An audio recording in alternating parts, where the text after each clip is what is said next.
Sea turtles have evolved from ancient lines of reptiles, dating more than 100 million years old. Humans, on the other hand, only 100,000 years old. The time disparity is multifaceted, trying to understand a vast amount of time in evolutionary history from the beginning of the Earth's formation 4 billion years ago to today.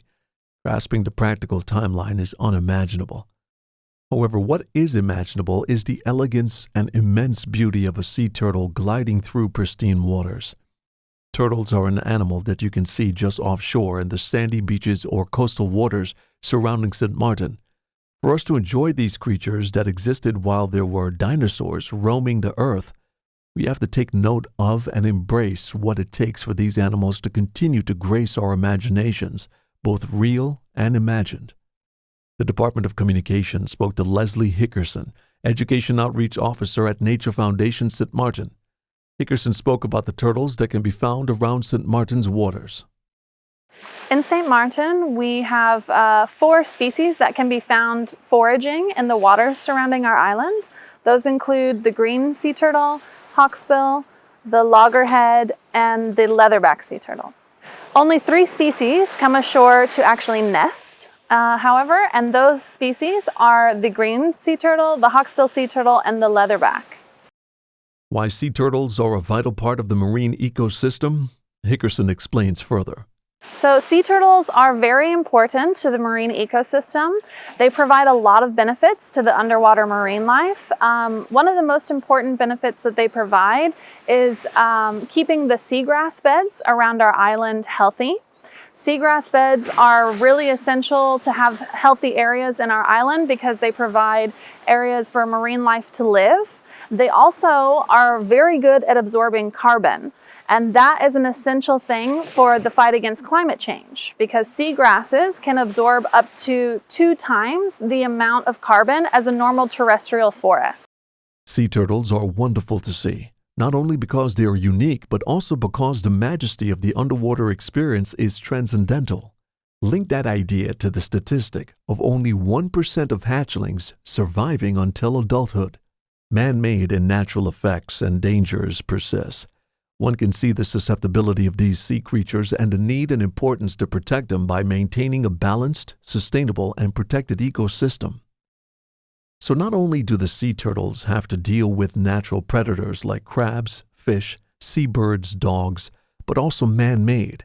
Sea turtles, an easy prey, have been poached and hunted from the beginning of time for their meat, their eggs, and the ability to extract oil, their hard shell back for jewelry and leather products. Additionally, thirdly, man's productivity has caused other problems that affect sea turtles: water quality, environmental decrease, climate change, noise and light pollution, beach debris, and habitat destruction. No wonder sea turtles are on the threatened and mostly endangered list. Nature Foundation's Hickerson further explains about the many dangers sea turtles face. Due to coastal overdevelopment, they're having difficulty finding areas to nest, so habitat degradation. They're also at risk of fatalities due to boat strikes.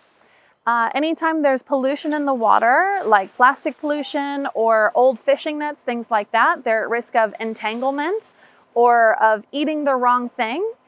For example, they can mistake plastic bags for jellyfish, which is something that a lot of sea turtles eat. And if they consume too much plastic, that prevents them from being able to digest it and eat normally. Actually, sea turtles face many threats. Only 1% of sea turtles survive to adulthood. So they're facing a lot of things. As soon as they hatch from predators or beach debris, there's a lot of things that can affect them negatively. She further explains what people can do in St. Martin to help sea turtles. Visitors and residents to St. Martin can do several things to help protect sea turtles. First and foremost, if you see any signs of sea turtle nesting or even sea turtles in danger in the water, you can report that to the Nature Foundation because we respond to those incidents and we monitor the species. We also ask that anybody that's on the island avoid driving on the beaches because any type of vehicle, even small vehicles or ATVs, if they drive over a sea turtle nest, they will completely crush it. So avoid all beach driving. The naturalist explains what the ideal conditions for sea turtle nesting are. She points out, especially during the time of year that is sea turtle nesting, we ask that the lighting that's on the beachfront properties be reduced, because hatchlings use light to find their way to the ocean once they've hatched. So it's important that the lighting either be reduced or red lighting can be used, which doesn't affect them. Whenever you're driving boats, especially in foraging areas or in our coastal areas where sea turtles come ashore to nest, drive at reduced speeds, because we do have several turtles that are fatally struck by boats each year. You can also help by making sure that there's no debris left on the beach. If you come and spend the day on the beach, anything that you bring with you needs to be taken away once you've left. That can prevent successful nesting, and it can inhibit hatchlings once they come up out of their nest. Also, even if there isn't nesting activity on the beach, if you leave debris behind, it will eventually end up in the water, and that is going to threaten all marine life. Another member of Nature Foundation St. Martin is manager Melanie Mayer-Zoo-Slochtern, who further explains the technicalities about the endangered sea turtle species on and around St. Martin.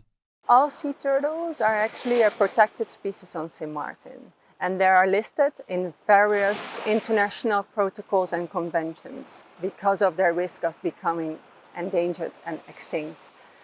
So right now, we have the Nature Ordinance, which says that sea turtles are a protected species on St. Martin, and you cannot kill them, you cannot damage them, you cannot pick them up, you cannot cause any harm to them, including to their nests, to their eggs. Those things you cannot harm from sea turtles on St. Martin. And this is to protect them. Also, destroying their living habitat or their nesting habitat is something what we cannot do to sea turtles on St. Martin. So the Nature Foundation is the designated authority to take care of protected species on St. Martin, which includes sea turtles. So if there's any situation where a sea turtle is injured or is nesting on the beach, this can be reported to the Nature Foundation, and they have to give the advice how to handle the situation and report this to government. To guard against the illegal activities and the resulting products and production of sea turtle poaching, the Customs Department, located at entry points of the island, controls, checks, inspects goods and packages that come into the country. Irvin Zhenlipschi, Customs Shift Leader, explains. Customs controls the borders, so anything that comes in or leaves the island, we make sure that it's conform local regulations. So any animal or endangered species, flora, fauna that comes in needs a required paperwork to either enter or exit, and that's what we do. Irvin further explains that they work and coordinate with Nature Foundation. Well, we do get workshops from the Nature Foundation to give us some hands-on knowledge on what we can encounter and what is refreshing portions of what we've already handled previously. Next to that, there is online. You can also find some information. And when we do find something that we have doubts on, we contact the Nature Foundation. We have a very close working relationship. We contact them.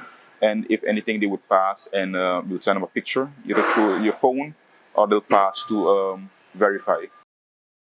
The Department of Communication spoke to Roberto Livingston, head of Coast Guard St. Martin.